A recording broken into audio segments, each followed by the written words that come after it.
అందరికీ నమస్కారం. అధ్యాయం 12. ప్రాసిక్యూషన్ కేసు ఇంకా బలమైంది. నల్లారామయ్య వద్ద చాలా డబ్బున్నదని ప్రాసిక్యూషన్ సాక్ష్యం ప్రవేశపెట్టింది. భాస్కర్రావుని బ్లాక్మెయిల్ చేసి ఉండకపోతే మామూలు డ్రైవర్కి అంత డబ్బు ఎక్కడి నుంచి వస్తుందన్న అనుమానం కలుగుతుంది అన్నాడు యుగంధర్ రాజుతో ఆనాటి విచారణ గురించి చెబుతూ. భాస్కర్రావు వద్ద డ్రైవర్గా చేరకముందు నల్లారామయ్య దగ్గర బాగా డబ్బున్నదని మనకీ తెలుసుగా అన్నాడు రాజు. అది భాస్కర్రావుని బ్లాక్మెయిల్ చేసి తీసుకున్న డబ్బేనని అంటారు. యుగంధర్ రివాల్వింగ్ కుర్చీలో కూర్చొని సిగరెట్ తాగుతూ రాజును పరీక్షగా చూసి, ఏమిటి, నీ మొహం చూస్తేనే తెలుస్తోంది ఏదో ఇంట్రెస్టింగ్ న్యూస్ తెచ్చావని, చెప్పు అన్నాడు. అవును, ఇంట్రెస్టింగ్ న్యూసే. హత్య జరిగిందన్న రాత్రి, అంటే అక్టోబర్ 14వ తేదీయేనా అడిగాడు యుగంధర్. అక్టోబర్ 14వ తేదీ రాత్రి 7 గంటలప్పుడు నల్లారామయ్య మైలాపూర్ మార్కెట్కి వెళ్ళి 4 రూపాయల మాంసం కొన్నాడు. యుగంధర్ రాజుని ఆశ్చర్యంతో చూసి, నీకెలా తెలుసు అడిగాడు. హత్య జరిగిన రోజున నల్లారామయ్య ఎక్కడికి వెళ్ళాడో ఏం చేశాడో తెలుసుకోమన్నారుగా. స్టార్ బేకరీ పక్క ఇంట్లో ఉన్న అతను చెప్పాడు. ఆ వేళ సాయంకాలం నల్లారామయ్యని మీట్ మార్కెట్లో మాంసం కొంటూ ఉండగా చూశానని.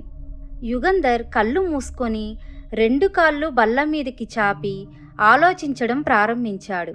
యుగంధర్కి ఏదో ఆలోచన స్ఫురించిందని తెలుసుకొని రాజు మౌనంగా ఉండిపోయాడు.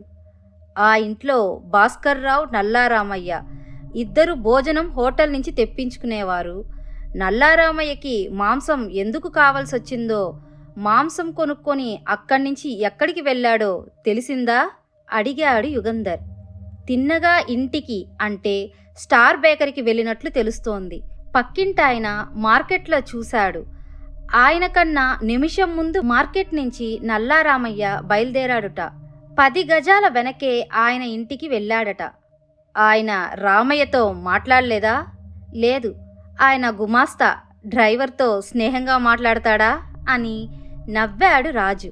గుడ్ రాజు, ఇప్పుడు ఈ కేసు గురించి కొంత అర్థమవుతోంది అన్నాడు యుగంధర్. వెంటనే టెలిఫోన్ తీసి క్రైమ్ బ్రాంచ్కి ఫోన్ చేశాడు. హలో, డిటెక్టివ్ ఇన్స్పెక్టర్ స్వరాజ్రావు గారు ఉన్నారా? యుగంధర్నే. హలో స్వరాజ్రావు, నల్లారామయ్య హత్య కేసు గురించి ఒక విషయం తెలుసుకోవాలి. మీరు హత్య జరిగిన ఇల్లంతా వెతికారుగా. ఆ ఇంట్లో ఎక్కడైనా పచ్చి మాంసం వండనిదైనా సరే కనిపించిందా? స్వరాజ్రావు జవాబు చెప్పాడు. లేదు, థ్యాంక్స్, తర్వాత చెబుతాను అని రిసీవర్ పెట్టేశాడు యుగంధర్. రాజు యుగంధర్ని ప్రశ్నార్థకంగా చూశాడు. యుగంధర్ పకపక నవ్వాడు, విరగబడి నవ్వాడు. ఏమిటి సార్ నవ్వుతున్నారు అడిగాడు రాజు. అమోఘమైన తెలివితేటలు ప్రదర్శించాడు దోషి. మార్కెట్లో మాంసం కొంటున్నట్లు సాక్ష్యం లేకపోయినట్లయితే ఈ విషయంలోనూ జాగ్రత్త పడి ఉంటే అతని ఎత్తు పారేదే. ఏమిటది సార్, నాకేం అర్థం కావడం లేదు అన్నాడు రాజు. తర్వాత అంతా వివరంగా చెబుతాను గాని ముందు కొన్ని ప్రశ్నలకు జవాబులు చెప్పు. ప్రశ్నలు జవాబులు రాయ్ అన్నాడు యుగంధర్. రాజు కాగితాలు కలం తీసుకున్నాడు. యుగంధర్ చెప్పడం ప్రారంభించాడు. రక్తంలో గ్రూపులుంటాయని, రక్తం ద్వారా మనిషి ఆనవాలు తేల్చవచ్చని ఎవరెవరికి తెలుస్తుంది? యుగంధర్ అడిగిన మొదటి ప్రశ్న అది. డిటెక్టివ్లు, పెథాలజిస్టులు, డాక్టర్లు, క్లినిక్ ల్యాబొరేటరీ టెక్నీషియన్స్, బహుశా నర్సులు అని పైకి అంటూ తను రాసినది చదివాడు రాజు. గుడ్.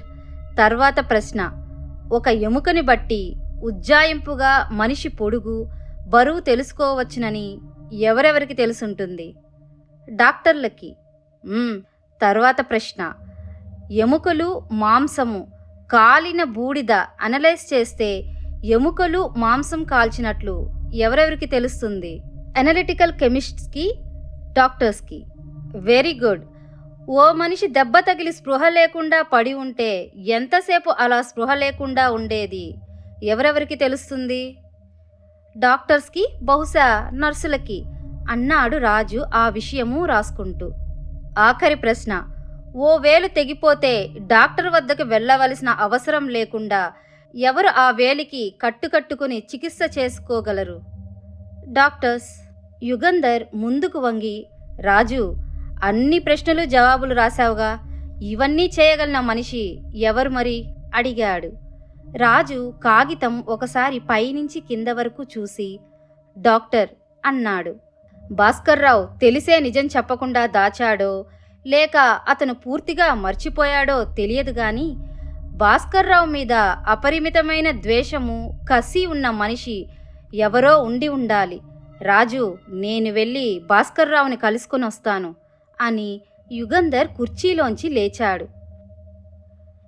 అధ్యాయం 13. కేసు మనకు అనుకూలంగా నడుస్తున్నట్టు లేదే అన్నాడు భాస్కర్రావు యుగంధర్ని చూడగానే. ఇంతవరకు ప్రాసిక్యూషన్ కేసు విన్నాం, మన డిఫెన్స్ ఇంకా ప్రారంభించనిదే అని భాస్కర్రావుని పరీక్షగా చూసి, మీరు నేరం చెయ్యలేదని నాకు నమ్మకం కుదురుతోంది, కానీ ఎందువల్ల మీరు నిజం నాతో చెప్పకుండా దాస్తున్నారు అన్నాడు. నిజమా? క్షమించండి యుగంధర్ గారు, నేనేమీ దాచలేదు. ఉరితాడు నా కళ్ళ ముందు ఆడుతుండగా నన్ను ఆ ఆపదలోంచి తప్పించడానికి ప్రయత్నిస్తున్న మీతో నేనెందుకు అబద్ధం చెప్తాను అన్నాడు భాస్కర్రావు కాస్త కోపంగా. అయితే మీ జీవితంలో ఏదో సంఘటన మీరు పూర్తిగా మరిచిపోయి ఉండాలి. మీ మీద ఎంతో ద్వేషం పెట్టుకొని మిమ్మల్ని హత్య చేయాలన్న కసి ఉన్న మనిషి ఎవడైనా ఉన్నాడేమో ఆలోచించండి. ఈ ప్రశ్న మీరు ఇదివరకే ఒకసారి అడిగారు, అటువంటి వాళ్ళెవ్వరూ లేరని చెప్పాను అన్నాడు భాస్కర్రావు. అవును, ఆ విషయం నాకు జ్ఞాపకం ఉంది, కానీ మీరు పూర్తిగా మర్చిపోయి ఉండాలి. సరే, నల్లారామయ్యతో మీకు పూర్వపరిచయం ఉండేదా అడిగాడు యుగంధర్. లేదు, టాక్సీలో నేను రమణి కలుసుకోవడానికి వెళ్ళినప్పుడే మొదటిసారి ఆ నల్లారామయ్యని చూశాను. ఆ నల్లారామయ్యని చూస్తే మీకు పరిచయం ఉన్న మనిషి ఎవరు జ్ఞాపకం రాలేదా? లేదు. మీకు డ్రైవింగ్ తెలుసా? తెలుసు. బేకరీ పనికి కారు అవసరమా? లేదు, బేకరీ పనికి కారుతో అవసరం లేదు.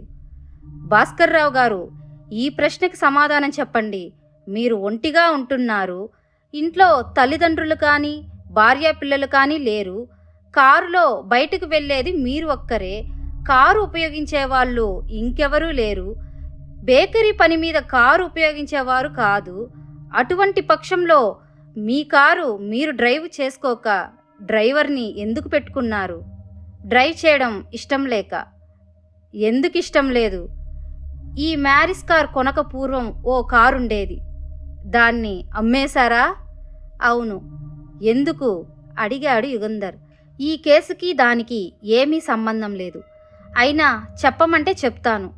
ఒకసారి యాక్సిడెంట్ చేశాను, కారు బాగా దెబ్బతిన్నది, అమ్మేశాను. యాక్సిడెంట్ చేయడం వల్ల మీ డ్రైవింగ్ లైసెన్స్ రద్దు చేశారా అధికారులు? లేదు, నా తప్పేమీ లేదు, నా మీద ఎటువంటి నెపమూ లేదు. ఆ తర్వాత కారు డ్రైవ్ చేయడం ఇష్టం లేకుండా పోయింది, అంతే. ఆ యాక్సిడెంట్లో ఎవరికైనా గాయాలు తగిలాయా? ఒక మనిషి చనిపోయింది. యుగంధర్ నిట్టూర్చి, చనిపోయింది అంటే ఆడదా అడిగాడు. అవును. పేరు? కాంతం. యుగంధర్ భాస్కర్రావుని విసిగ్గా చూసి, కార్ యాక్సిడెంట్లో ఓ మనిషిని చంపారు గదా, ఆ మనిషి బంధువులకి మీ మీద ఎంత కసి ఉంటుంది? ఎన్నిసార్లు అడిగినా ఈ విషయం ఎందుకు చెప్పలేదు అడిగాడు. నేను చంపలేదు, అది అబద్ధం, నా తప్పేమీ లేదు అరిచాడు భాస్కర్రావు. శాంతించండి, అలా అరవకూడదు. ఆ యాక్సిడెంట్ గురించి వివరంగా చెప్పండి అన్నాడు యుగంధర్. అప్పుడు నాకు హేల్మన్ కారుండేది, నేను డ్రైవ్ చేసుకునేవాణ్ణి. ఓ రోజు సాయంకాలం బేకరీ మూసేశాక సినిమాకి బయలుదేరాను. ఒంటిగానా? కాదు, ఓ స్నేహితురాలితో. పేరు? భాస్కర్రావు మొహం చిట్లించి, విమల అన్నాడు. ఆమె ఇప్పుడు ఎక్కడున్నది? అప్పుడు గవర్నమెంట్ హాస్పిటల్లో నర్సుగా ఉండేది, ఇంకా అక్కడే ఉందనుకుంటాను. సినిమాకి బయలుదేరారు. తర్వాత లచ్ కార్నర్ దగ్గర ట్రాఫిక్ ఐలాండ్ చుట్టూ తిరిగి రాయపేట హైరోడ్ మీదకి కారు తిప్పాను. సరిగ్గా ఆ సమయానికి రోడ్డుకి అడ్డంగా ఓ అమ్మాయి పరిగెత్తింది. ఆ అమ్మాయి నా కారు కింద పడుతుందని కంగారు పడి పక్కకి స్టీరింగ్ తిప్పాను. కానీ ప్రయోజనం లేకపోయింది. ఆ అమ్మాయి నా కారు ముందు చక్రాల కింద పడింది. అంతేకాక ఎదురుగా ఆగి ఉన్న బస్సుకి నా కారు ఢీకొట్టుకుంది. ముందు లైట్స్, బ్యానెట్స్, మడ్గార్డ్స్ కాక ఇంజిన్ కూడా దెబ్బతిన్నది అన్నాడు భాస్కర్రావు. ఆ అమ్మాయి అడిగాడు యుగంధర్. సడన్ బ్రేక్ వేశాను. నా పక్కన కూర్చున్న విమల ముందుకు పడ్డది. అద్దానికి మొహం కొట్టుకొని దెబ్బ తగిలింది. కార్ దిగాను. అప్పటికే జనం చుట్టూ చేరారు. నా అదృష్టం అనుకుంటాను. సరిగ్గా అప్పుడే ఒక ట్రాఫిక్ సార్జెంట్ ఉన్నాడు. కారు కింద పడ్డ అమ్మాయిని నేను, సార్జెంట్, విమలా కలిసి బయటకు లాగాము. పాపం కారు చక్రాలు పొట్ట మీద నుంచి వెళ్ళాయి. తలకి దెబ్బలు తగిలాయి. పక్క ఎముకలు విరిగిపోయాయి. అంతా రక్తం. ఎవరో అంబులెన్స్కి ఫోన్ చేశారు. కాసేపట్లో అంబులెన్స్ వచ్చింది. ఆ అమ్మాయిని తీసుకెళ్లారు. ఆసుపత్రికి వెళ్ళిన 10 నిమిషాలకి ప్రాణం పోయిందట. మీ మీద పోలీసులు కేసు పెట్టలేదా మరి? అడిగాడు యుగంధర్. లేదు, చెప్పానుగా నా తప్పేమీ లేదని. పైగా ఆ అమ్మాయి కారు కింద పడుతుందేమోనని పక్కకు తిప్పడం వల్ల బస్సుకి తగిలి నా కారు దెబ్బతిన్నది. ఆ అమ్మాయి చూసుకోకుండా రోడ్డుకి అడ్డంగా పరిగెత్తి వచ్చి నా కారు కింద పడ్డది అన్నాడు భాస్కర్రావు. అని పోలీసులన్నారా? అడిగాడు యుగంధర్. అవును, సార్జెంట్ చూశాడు. అంతేకాదు అక్కడ మందుల షాపు ముందున్న ఓ పెద్ద మనిషి చెప్పాడు. ఇంకా ఒకరిద్దరూ అలాగే సాక్ష్యం ఇచ్చారు. అందుకే నా మీద కేసు పెట్టలేదు. మరి మీ తప్పేమీ లేకపోతే మీరు ఇంకా డ్రైవింగ్ చెయ్యకూడదని ఎందుకనుకున్నారు? అడిగాడు యుగంధర్. ఎలా చెప్పడం? స్పష్టంగా చెప్పలేను. నా తప్పేమీ లేకపోయినా ప్రమాదవశాత్తు జరిగినా నేను డ్రైవ్ చేసిన కారు కింద పడి ఆ అమ్మాయి అంతరక్తం కారి బాధపడి చనిపోవడం వల్ల నాలో ఏదో ఆవేదన కలిగింది. కొన్ని రోజుల వరకు మోటార్ కార్లన్నా వీధులన్నా అసహ్యం వేసేది. కొన్ని నెలల పాటు రాత్రుళ్ళు నిద్రపోయేవాణ్ణి కాను. చనిపోయిన ఆ అమ్మాయే కనిపించేది కన్ను ముయ్యగానే. నేను మళ్ళీ ఈ జన్మలో కార్ డ్రైవ్ చేయకూడదని ఒట్టేసుకున్నాను. అంతే, అంతకన్నా కారణం ఏమీ లేదు అన్నాడు భాస్కర్రావు. ఆ అమ్మాయి పేరు కాంతం అని చెప్పారు.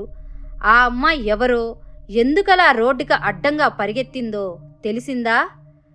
ట్రాఫిక్ ఇన్స్పెక్టర్ చెప్పాడు. బస్సు ఎక్కడానికని పరిగెత్తిందంట. అప్పుడే బస్సు వచ్చి ఆగింది స్టాండ్ వద్ద. తండియార్పేట వెళ్లే బస్సు అరగంటకి ఒకటి వస్తుంది. ఆ బస్సు తప్పిపోతే అరగంట కాచుకోవాల్సి వస్తుందని అలా పరిగెత్తుంటుంది. పాపం, మెడికల్ స్టూడెంట్. ఆ అమ్మాయి తల్లిదండ్రులు ఈ ఊళ్ళో లేరు, హాస్టల్లో ఉండేదిట. ఈ విషయాలని ట్రాఫిక్ పోలీస్ ఇన్స్పెక్టర్ చెప్పాడు. ఆ అమ్మాయి తల్లిదండ్రులు మిమ్మల్ని కలుసుకోలేదా? లేదు. ఎందుకు కలుసుకుంటారు? ఆ అమ్మాయి తండ్రికి ఏం ఉద్యోగం, ఏ ఊరు? అడిగాడు యుగంధర్. నాకు జ్ఞాపకం లేదు. పర్వాలేదులేండి, పోలీస్ ఫైల్లో ఉంటుంది కదా, నేను తెలుసుకుంటాను. ఈ విషయాలు చెప్పి మంచి పని చేశారు. వస్తాను. ధైర్యంగా ఉండండి. రేపు ప్రాసిక్యూషన్ సాక్ష్యం పూర్తవుతుంది. సమీక్ష ప్రారంభిస్తాడు ప్రాసిక్యూటర్. బెదిరిపోకండి, మనకీ అవకాశం వస్తుంది అన్నాడు యుగంధర్ భాస్కర్రావు భుజం తట్టి. ఈరోజు ఎపిసోడ్ అయిపోయింది. నెక్స్ట్ ఎపిసోడ్ కోసం వెయిట్ చేస్తూ ఉండండి. Stay tuned.